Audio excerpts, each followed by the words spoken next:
Welcome to For the Long Run, the podcast exploring the why behind what keeps runners running long, strong, and motivated. I'm your host, Jonathan Levitt. I've been running for a few years now and have the privilege of meeting many incredible runners on my travels all across the country. This podcast is intended to share those amazing conversations. This week's episode is with Abby Levene. Abby is a trail runner living in Boulder, Colorado, like half the guests on this podcast, it seems. In this episode, we talked about Abby's dive into trail running, coming from a competitive track and triathlon background. We covered Abby's first 50K, which was a race we realized we were both at, and why she enjoyed it so much. She talked about her love for Mother Nature and the environment, and how her trail running is a celebration of all of that. Abby also talked about how the running community motivates her and what she loves most about it. Enjoy. Welcome back. I'm here in Boulder, Colorado, as it seems like most of these podcasts are done, here with Abby Levene. Abby, thanks for joining today. Thank you so much for having me. Of course. So as has been tradition with the last couple of episodes, we're going to get started with the most difficult question right off the bat. Who is Abby Levene? Oh, gosh. Stumped. I am a human being on planet Earth. No. Boulder, Colorado. Yeah, I live in Boulder. I'm USA. I feel like people always, for some reason, when they answer this question, gravitate towards saying where they're from. So in line with that, that's an interesting sociological phenomenon, actually. I'm from New Hampshire, and I very strongly identify with the East Coast. So I feel like Go Pats. Yeah, exactly. We've bonded over our shared love of New England sports teams. And yes, the Patriots, Titletown. The Patriots, the Red Sox, and the Celtics all constitute New England sports, not just Boston sports. And the Bruins. Excuse me. Yes, of course, the Bruins.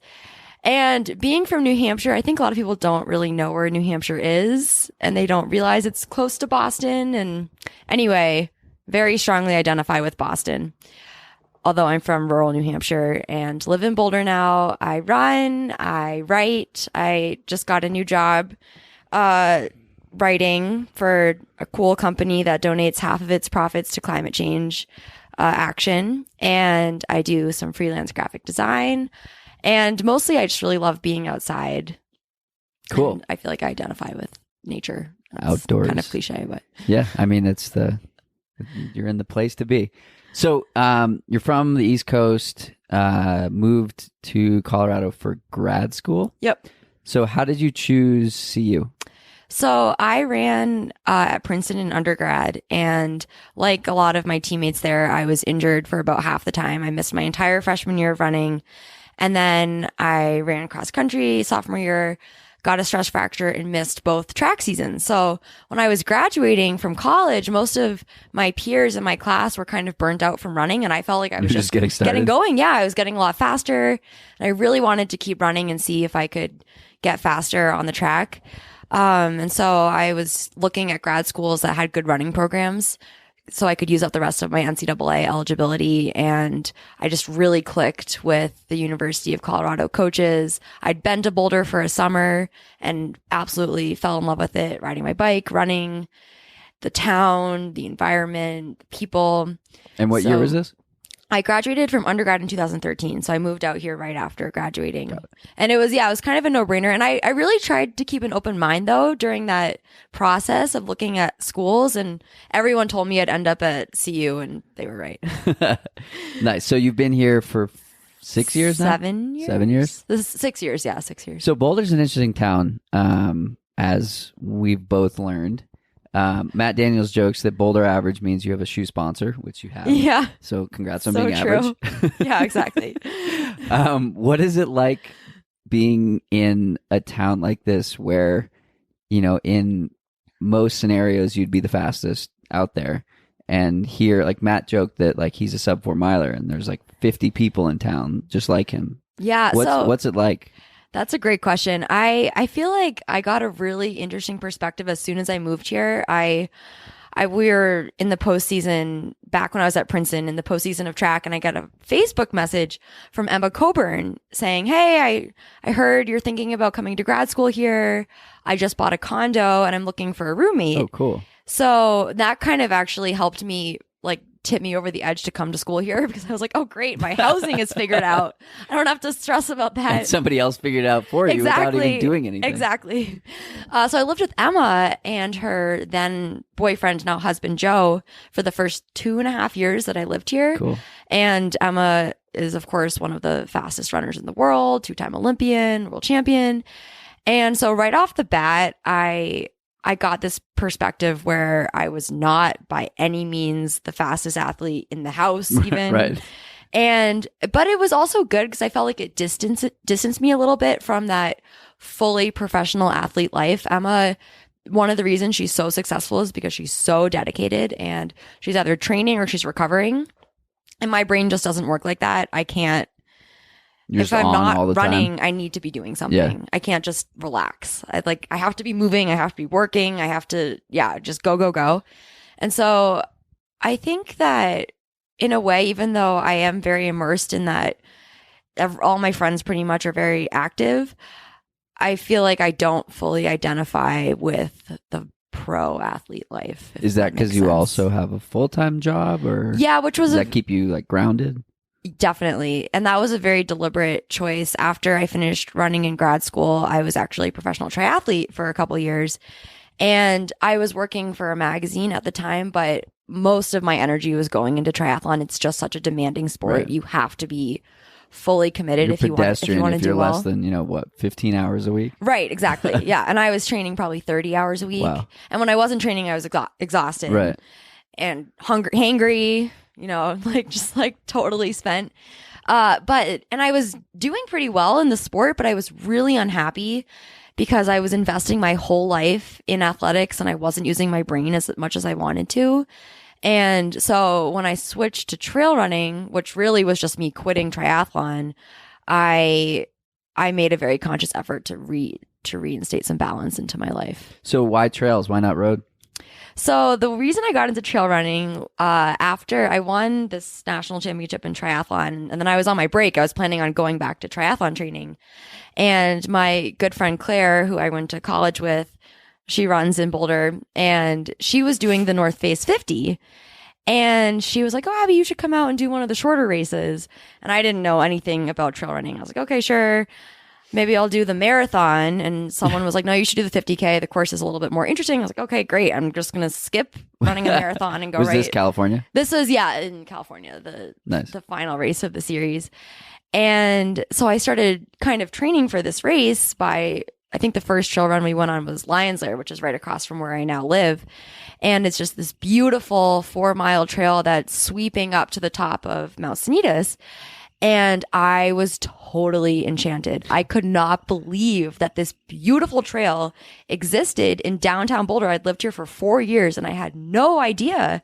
And so Claire kind of opened my eyes to this whole world in Boulder that I didn't know existed. And I started going to Rocky Mountain Runner events, which is our local trail running group. And everyone was so cool. Like all of these doctors and lawyers and nurses and engineers would just come together on Monday nights, run up Green, another local hill, and then go to the pub and drink beer and eat burgers.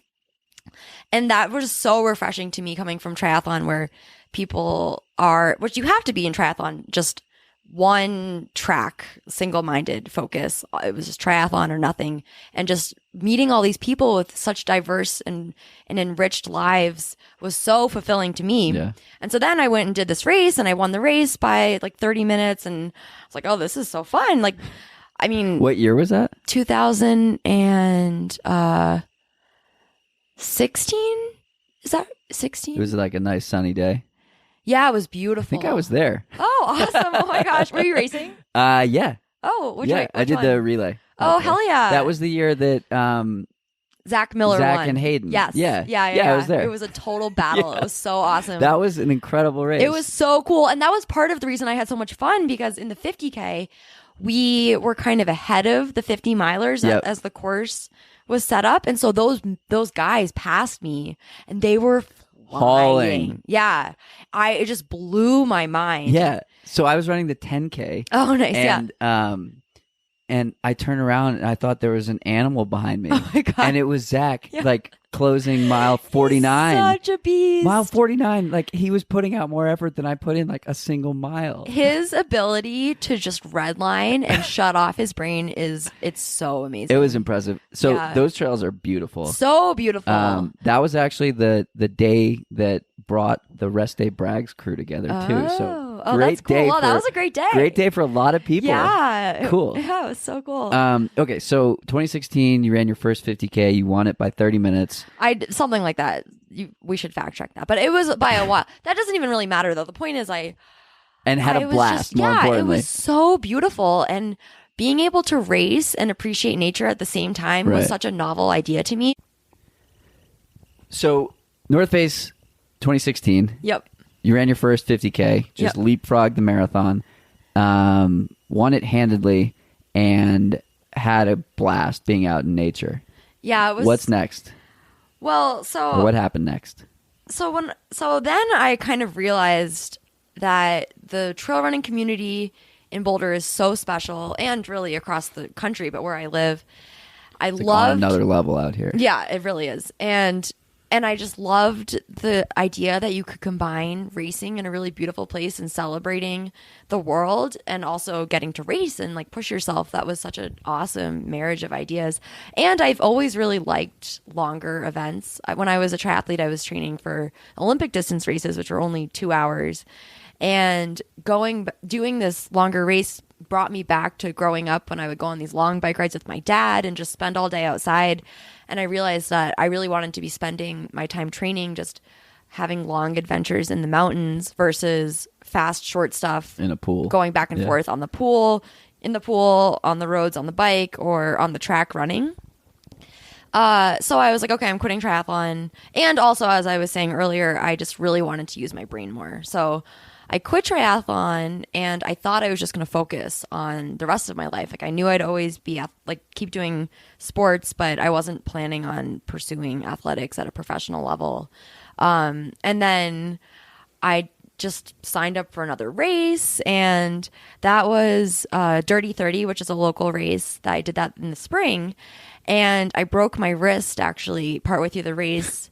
And how did you do that? It was so silly. It's a pretty technical race, but I was on the least technical section of the whole trail. Running on your hands. And no, I was actually doing a handstand. No, I was running, and two people were in the middle of the woods, out in the middle of nowhere, cheering. And I looked up and I said, "Thank you for cheering." And I caught a digger, like my toe caught something. And I just splat onto the ground and did what you're not supposed to do and put my hands out. And my wrist just, took in all the impact. And my wrist immediately, blew up.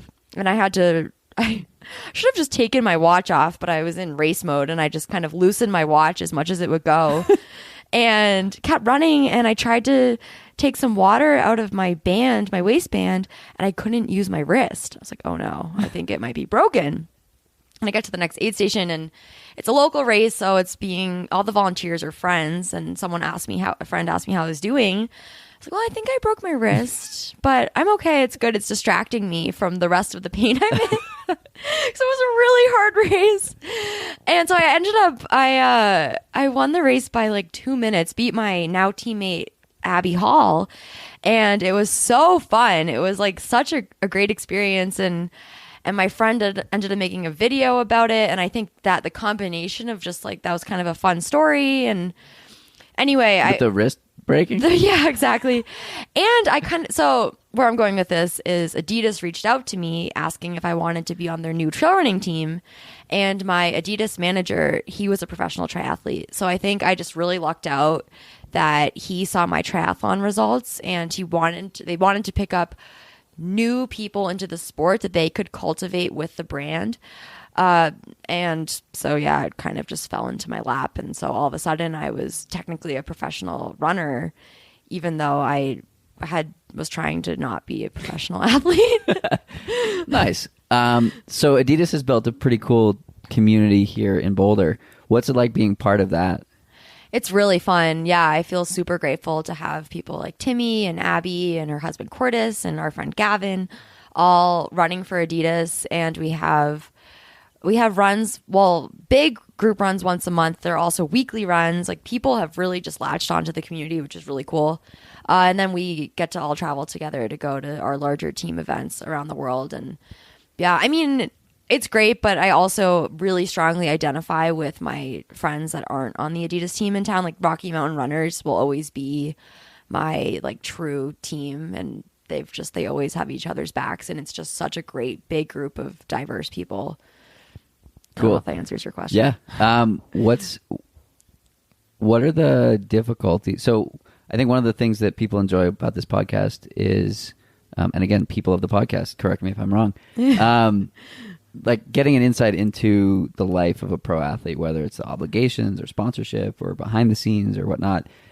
So what are some of the difficulties that come with being a sponsored or a pro athlete? Oh, yeah. Oh, I have a great example for you. Let's hear it. So I broke my foot at the beginning of this summer. And so I couldn't run for a couple months. And I was really bummed because I broke my foot 3 weeks before this big Adidas race in Austria. And so all of a sudden, I no longer was able to do this race. And my manager very kindly was like, we would love for you to still come out and do commentating. So I was really nervous about going out and watching everyone run and not even be able to go out into the mountains. And that was actually a great experience. And it really reaffirmed my love of just the community of trail running, being there and supporting everyone and feeding off of that energy. So that's not the hard part of the story. That ended up being very easy. Then I came back to Boulder, and about a month later was able to start running. And I got peer pressured into doing this 100K put on by a friend in Rocky Mountain Runners. It's the first year of this race. And when I was in Austria, he asked me to design the logo for the race because I do some like freelance graphic design for fun. Check out her stuff. It's amazing. It's very sweet of you. And so he emails me when I'm in Austria asking for me to design the logo. And he was like, I don't have any money, but I'll offer you a lifetime supply of free entries to my race. I was like, okay, LOL. I have a broken foot. I am definitely not running 100K in a month or a month and a half at that point with an average altitude of 12,500 feet with 15,000 feet of climbing. Like, that's insane. I've never even run over 50K. Like, what? So anyway, I come back to town and I start easing back into running, mostly through hiking. I just started going up 14ers, and that was a really natural transition because I'd been doing a lot of biking when I was injured. So just the aerobic capacity translated very easily into hiking, and it's not as hard on your body as running. So the next thing you know, I'm actually feeling pretty good on mountain terrain.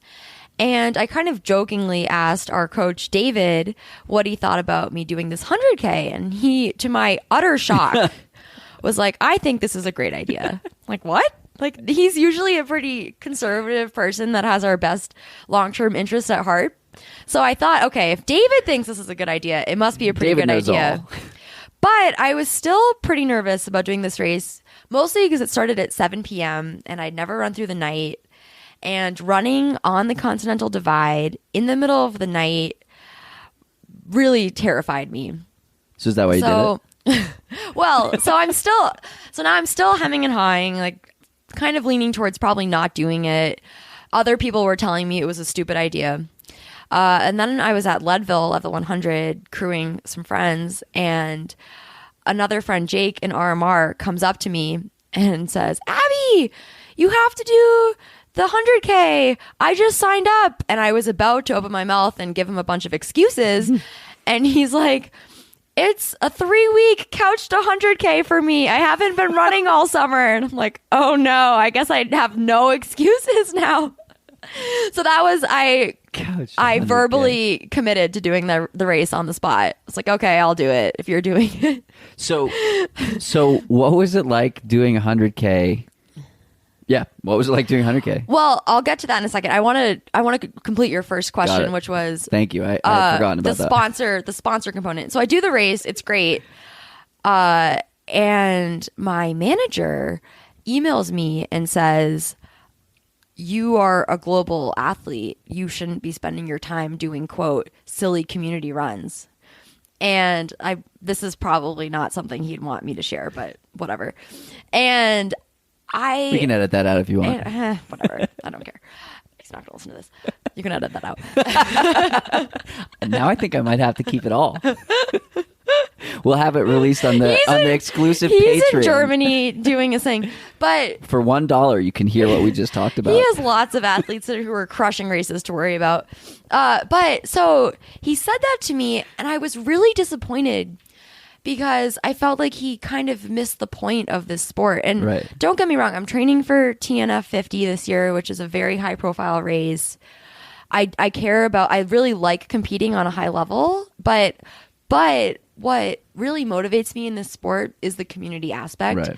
And this was such a cool race where I basically felt like I was trick-or-treating, running through the night, running from one aid station to the next, and they were all crewed by my friends. It was so fun and so cool and such a great celebration of a place in Colorado that I've spent a lot of time. And it really reaffirmed, like, this is why I do this sport. Right, yeah. Yeah, exactly. So for him to just totally dismiss not only the fact that it was 100K with 15,000 feet of climbing that took 14 hours. You know, it wasn't like a silly, like, exactly. Yeah. So that, and then just to dismiss the community aspect of trail running, which is the most beautiful part of the sport, was pretty dismaying to me. Yeah, that's a bummer. I mean, so I was running with Kat this morning, and she asked, what's been the highlight of the trip? And my answer, like, immediately was the community. Like, literally anywhere I sit down or go for a run, it's like, these are my people. These people get it. They're who I want to be surrounded by. So I totally get the like love of the community, and this community in particular, for sure. Yeah, it's so special and so cool. And I mean, how could you not want to take advantage of that? So anyway, that's probably the hardest part of being a sponsored athlete, is trying to balance what you want to do and what motivates you, and then what your sponsor wants you to do. And like, I also mentioned that I wanted to try to go after a couple FKTs, like in my training build up this fall. And my manager wasn't super stoked about that idea either. And like was David? I don't think I'd talk to David about it particularly. David's so supportive of everything. Yeah. If you're excited, he's excited. Yes. But one of my other favorite things I've done in the past year was this 50-mile traverse back in New Hampshire that I did to try to raise awareness for land conservation, which is a really key way of keeping like New Hampshire's forests and wild spaces intact. And there really isn't that much, as you know, there aren't that many protected lands in New England. It's really built up, but I'm from a very rural part of New Hampshire, and to prevent further development, we rely on people to give these land easements of their own land to land conservations to prevent them from being developed. And anyway, that was really meaningful to me, and I actually got a lot of really positive feedback from other members of the Adidas team back in Germany about it. But I'd love to do more things like that. But I'm like, okay, I have to balance. Like, I get it. Like, you don't get anything for free in life. And of course, I'm sponsored to try to bring awareness to the brand. And the best way to do that generally is through these big races. However, I really like to do my own thing and be an individual and not just part of a cog in a marketing wheel. So it's a balance. Balance is an interesting one. I like asking about it, and people have very different responses around balance in life, balance in training, and this and that. So how do you balance the need to perform on stage with social media obligations and work and relationships and family and, sleeping? Yeah. And like, how do you do it? You have a lot on your plate. So I think I'm like everyone else, definitely still trying to figure it out. And I think after I signed with Adidas, I kind of unintentionally started focusing more on running than I wanted to. I was still working, and at the time, my job writing in the outdoor industry, it was very fulfilling, but then I got used to it and it became easy. And so I felt like I was kind of stagnating in my non-running life and trying really hard in running, but you can't control a lot of things in running. Like the first race I did this season, I got sick. It was way too cool, and I got really sick the night before the race. And then it rained the whole time. So and that was like perfect, right? Oh yeah, you were there. And I really stubbornly, my mom came out to the race. And so I was like, I'm all the way out here. Yeah. This is a sunk cost. I might as well race. And frankly, it was very miserable. I did not have a great time. You didn't look too happy crossing the finish line. I mean, I felt like absolute dog shit. Yeah. I couldn't breathe the whole day. I felt so drained. I'd taken NyQuil the night before, which was probably a bad idea. I just felt really lethargic. I threw up a couple times in my mouth during the race, and I just felt really off. It was not a very fun experience. And then I did another race in Montana, which went fine, but it wasn't great. But it was put on by the Prickly Pear Land Trust, which is a land trust in Helena, the capital of Montana, that helps to conserve their amazing trails and mountains, like foothills. It's a lot like Boulder, around the town. And I was so inspired by that land trust as I was racing and just this beautiful landscape we were in, that I crossed the line and I called my mom, who's a lawyer, and I said, Mom, I think I need to go to law school.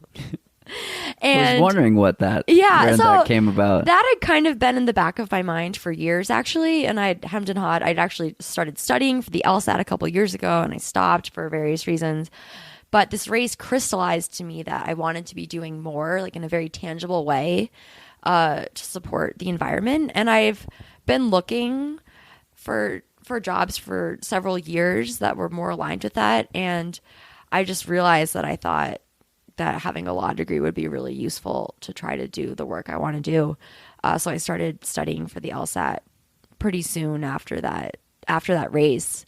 And then of course, you know, when it rains, it pours, and I ended up finding this really cool job this summer or this fall as well. So I'm excited about my new job, and I plan on staying at it for a while, but I am still excited about the prospect of going to law school.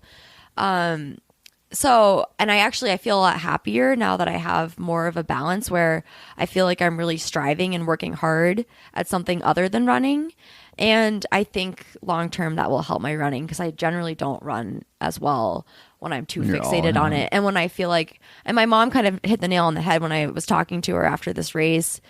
She was like, you know, I feel like you have these skills in life and also passions that you're suppressing for your running, and you're putting too much of your self-worth is predicated on your running. But what if you look at it as running gives you a platform to have an audience, and the better, I don't want to say the better you run, but like the more you connect with the running community, the more you can portray that message to more and more people. I completely agree. But I feel like if my only strategy in life was I need to race well so I can get more people excited about the environment, I would be putting so much pressure on myself that I wouldn't run as well. When I feel like that follows naturally when I have balance. Yeah, and it's less of a this than that. It's a this and that. Exactly. Like you look at someone like Rob Krar. He has an incredible platform that he uses to talk about mental health. He doesn't have to win races to have that platform. No, but he has won some very big races. That's true. Maybe that's not the best example, but someone like that, there's no longer an expectation of... There isn't once you get to that level of success. Yeah. You have to get there first. And I haven't won Western States or UTMB or any of those big races where once you've done that, you kind of, I think, maybe have that platform. Why is winning what qualifies it? I don't know. But I also don't care. Like I don't actively try to cultivate a big online following. Like that's just not something that brings me satisfaction. Like if people care and want to follow along, that's cool, but it's just, it doesn't motivate me. I don't wake up thinking I need to try to get more Instagram followers today. That's just not something that lights my fire. But connecting with people on a personal level, really, that lights my fire. And feeling like I'm doing something tangible, that's what makes me excited. That makes sense. I think that's a good way to put it. Why did you go? switching gears entirely. Yeah. Why did you go for your first run? Go for my first run Yeah. ever in my life? Yeah. Oh.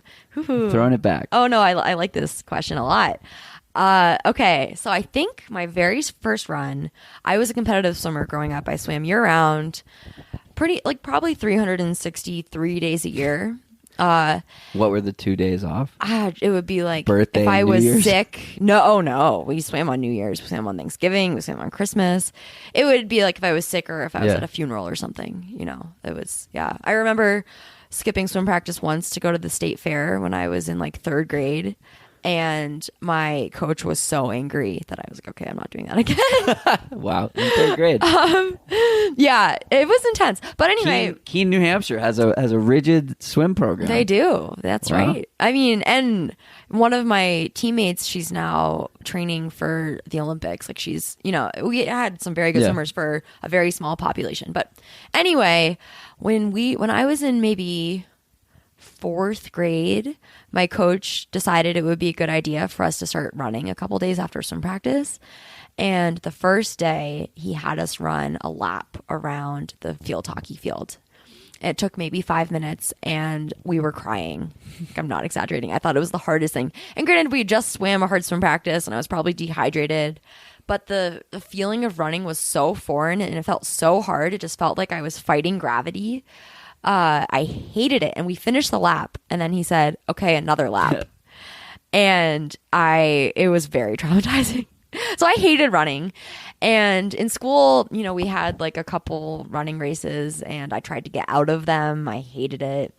They were too short, probably. I don't know. That's actually probably true. But then I had a growth spurt in seventh and eighth grade. And all of a sudden I had these really long legs and we started running we were still running after swim practice. And I started beating everyone, including our coach who ran every day. And all of a sudden it was really fun. And not because I was winning, but more just because it was comfortable. Yeah. And I was beginning to experience that freedom you get through running through a landscape versus swimming back and forth, staring at a black line. But I was very stubborn and I thought of myself as a swimmer. And I went to boarding school for high school. Sorry, now I'm just giving you this whole background. You asked me about my first run. Yeah. This podcast is all about you. You can say whatever you want. Okay. I went to boarding school only really because I wanted to swim.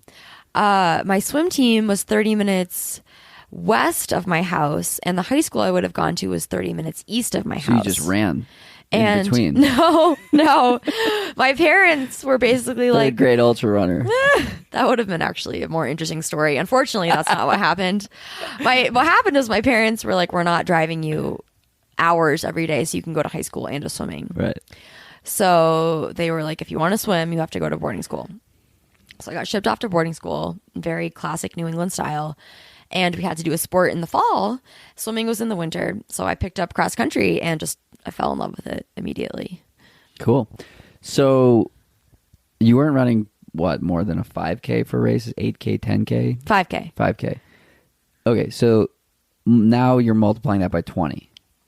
How did you get from 5K to 100K? Besides for the couch to 100K. Right. Let's talk about the progression of you skipped the marathon and went straight to the 50K. What is it about the longer distances that excites you?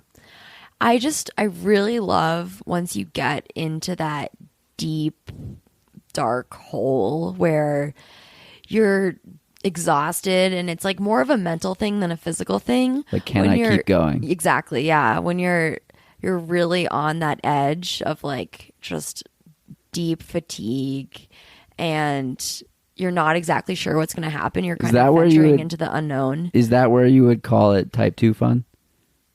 Or is that still type 1 for you? It really depends on the race. So going back to this 100K I recently did, that was honestly all type 1 fun. That was my favorite race I've ever done. I had the best time. And I don't know if it's because I felt really good. Like everything just clicked. But did you get into flow? I mean, probably, I don't know. Yes, I guess. I don't know. I don't really know what that means. People always talk about. You'll know. I mean, yeah, I guess like it went by. It went by really fast. It was kind of strange. I was out there for over 14 hours and in some ways it went by faster Yeah. than some of my more miserable 10Ks on the track, which feel like an Eternity, yeah. Yeah.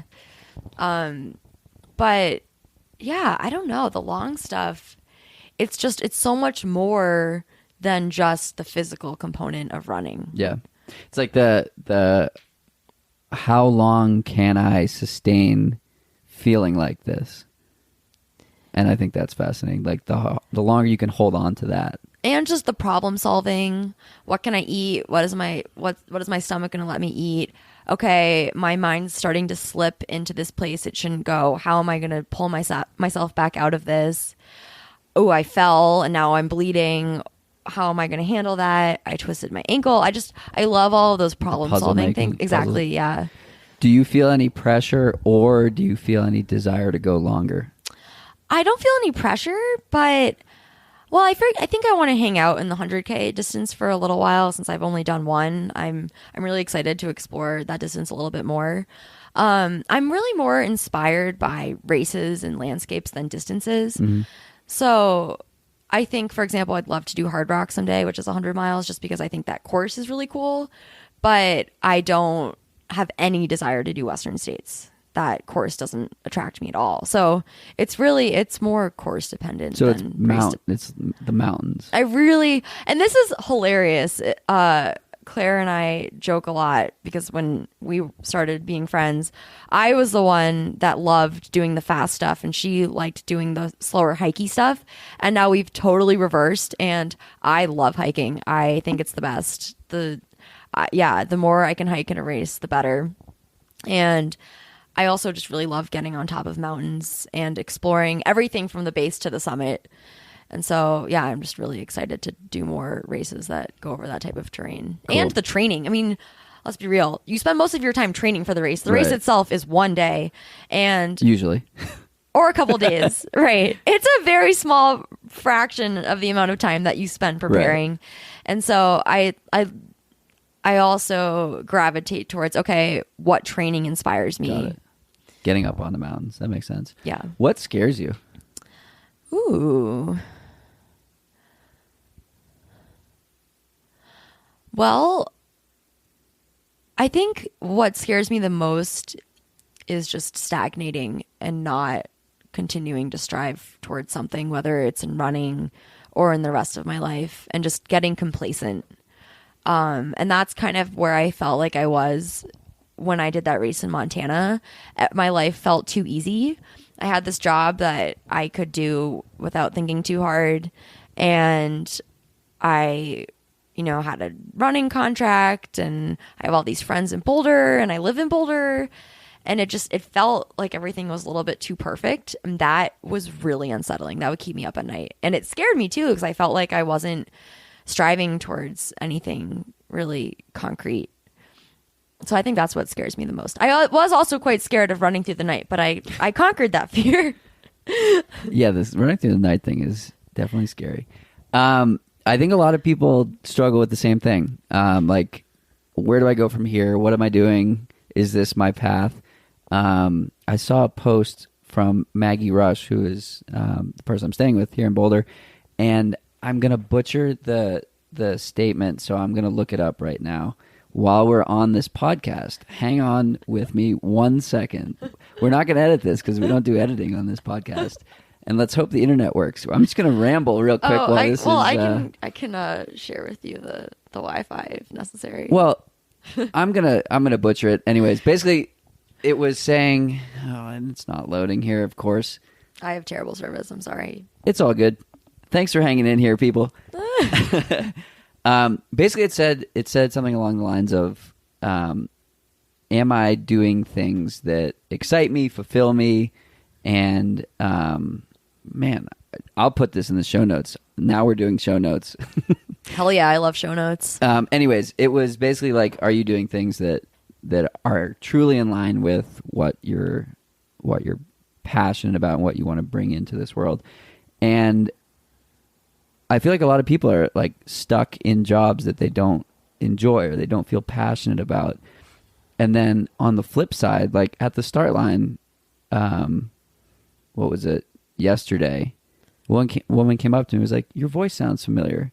do you host a podcast? Oh my gosh. And I was like, I do. It's called For the Long. And she's like, oh my God, I love it. That's so awesome. And I was like, holy shit, this is exactly why I do it. Like for these connections, for like putting out good information and good stuff. And I don't normally talk to the audience quite as much, but thank you for tuning in and sharing all your comments and all that fun stuff.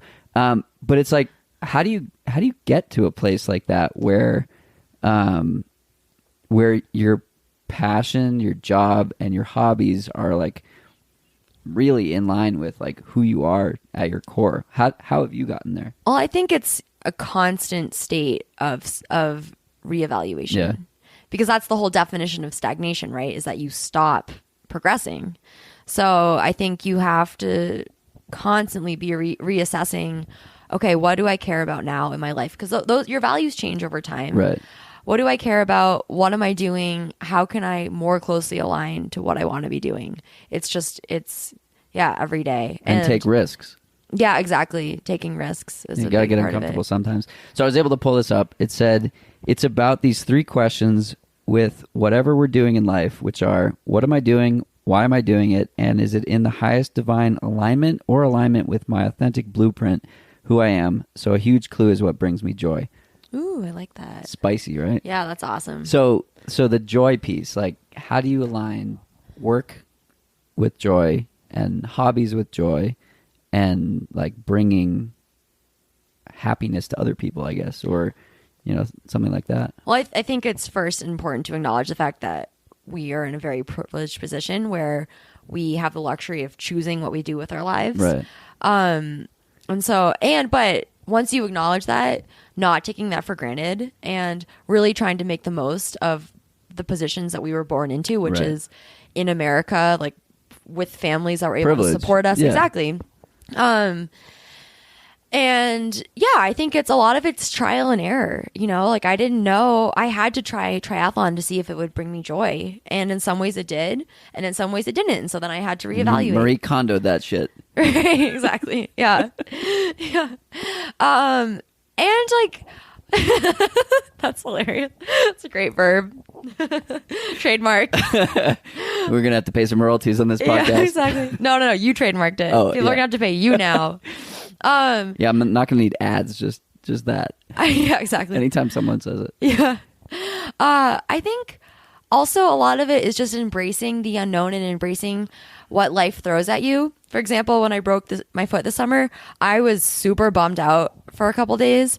And I just felt like all my plans were thrown out the window not under my own volition, which is a very shitty feeling.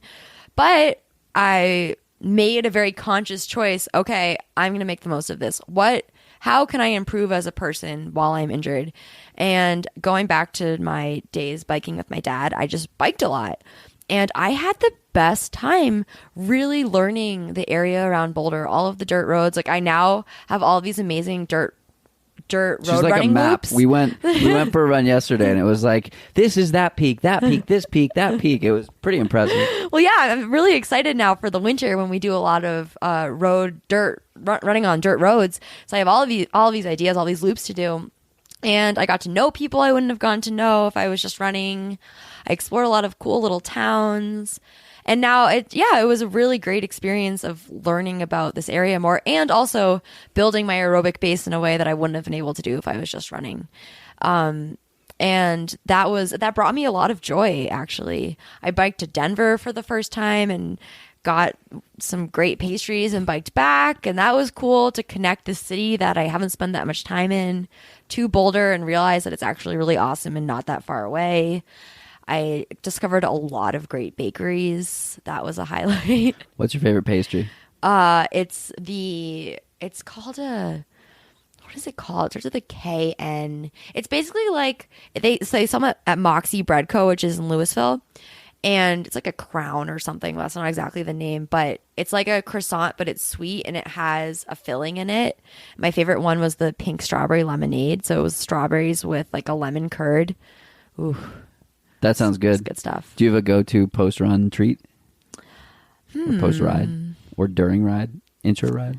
Those pastries, I ate a lot of those during my bike rides. Also in Gold Hill where we were yesterday for this race, Those cookies. they have the best chocolate chip cookies, and they're like the size of your face. And those are my favorite cookies ever.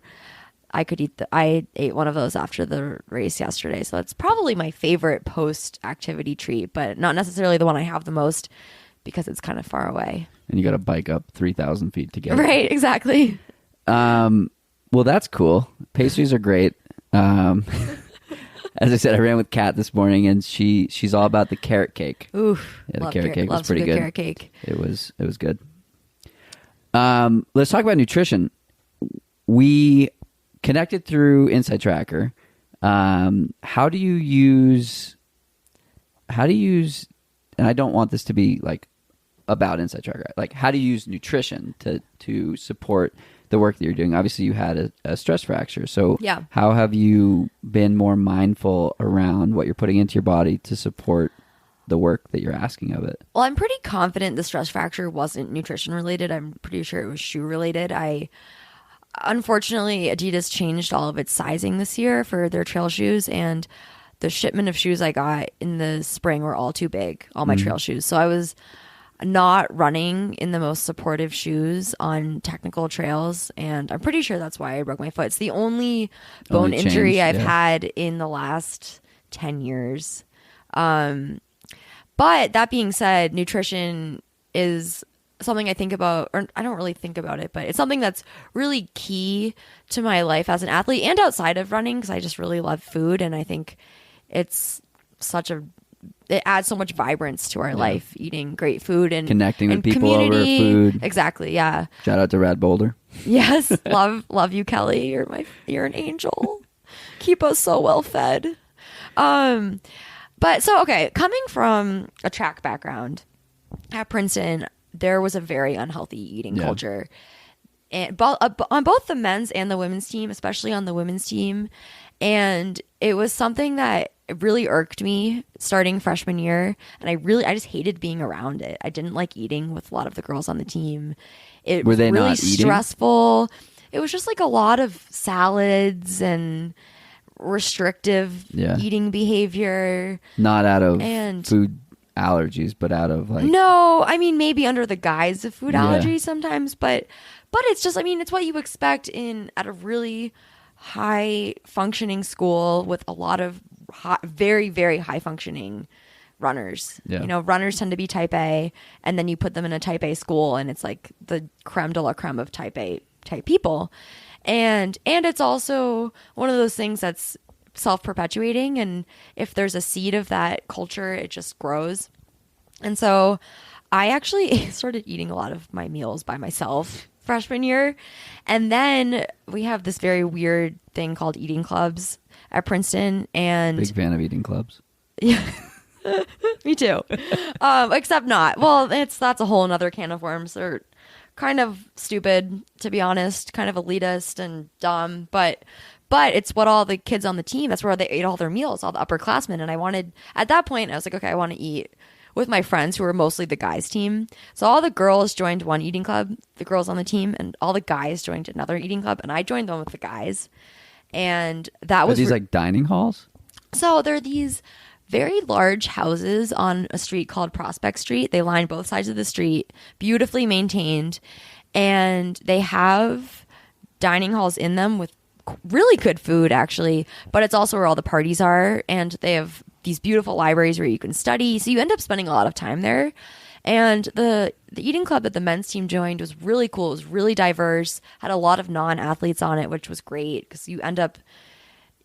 when you're on a college team, it can be pretty insular, and you spend a lot of time with your teammates. So I really appreciated getting to spend time with people outside of running. But it's where you eat all your meals. So I was able to eat pretty well being in that environment.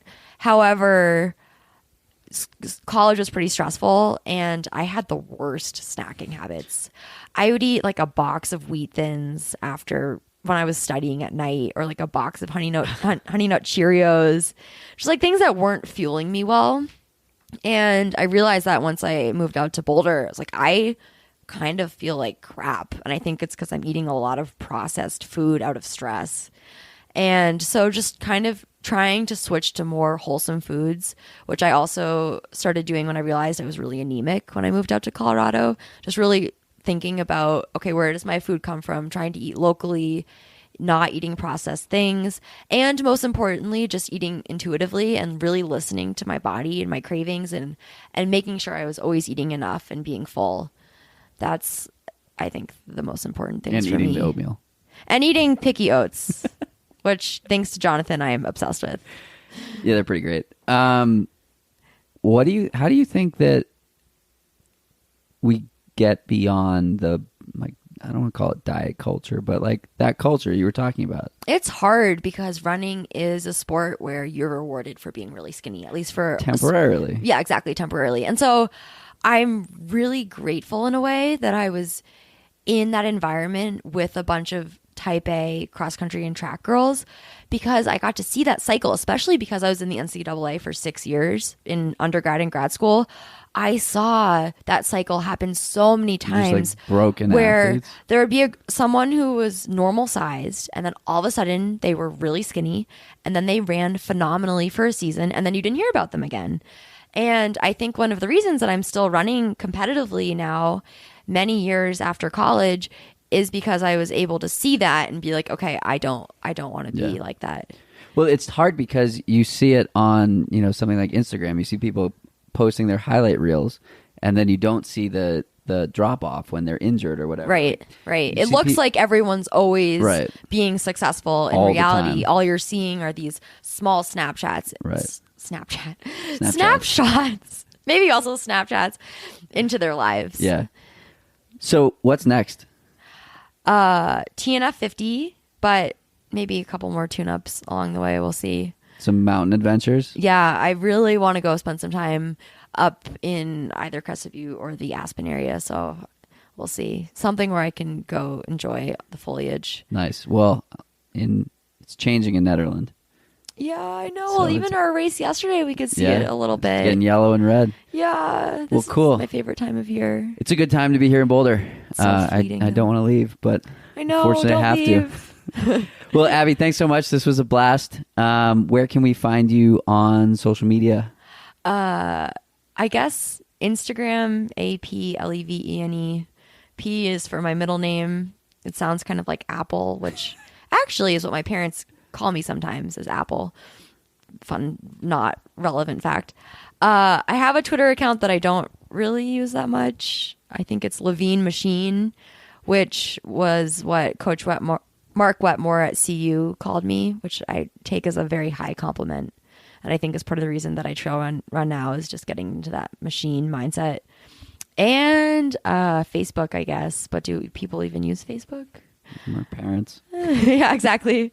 If you want to hang out with my parents. Or Claire's grandma or grandpa. No, yes, Claire Gallagher's grandfather, Jack Gallagher. Well, his Facebook name is Jack Gallagher. He friended me on Facebook this past year, and I am very proud to say that that is the highlight of my year. And you just celebrated a big milestone. Yes, with him. It was his 89th birthday, and I went to his birthday party last night. Was it wild? It was lit up. Him and his friend Bruce, who's 94. They get down? They were, yeah. It was great, though. That's like, I'm very grateful to have Claire and her family in my life. Yeah. If she left Colorado, I don't know what I would do. I'd probably have to leave too. Yeah. Well, on that note, Claire Gallagher, please don't leave Colorado. Yeah. I'd like to say the same thing about myself, but anyway. I know, you're not allowed to leave. All right, thanks so much. That's an official report for Inside Tracker. Jonathan needs to spend more time in Colorado. Perfect. Good deal. I'll forward that along to my boss. Thanks, Abby. Thank you, Jonathan. That's it for today's episode. Like many long runs, it's sad when it has to end. I hope you join in next week on For the Long Run. And in the meantime, happy trails. If you've enjoyed this episode, it would mean a lot to me if you shared it so that others can find it and enjoy it too.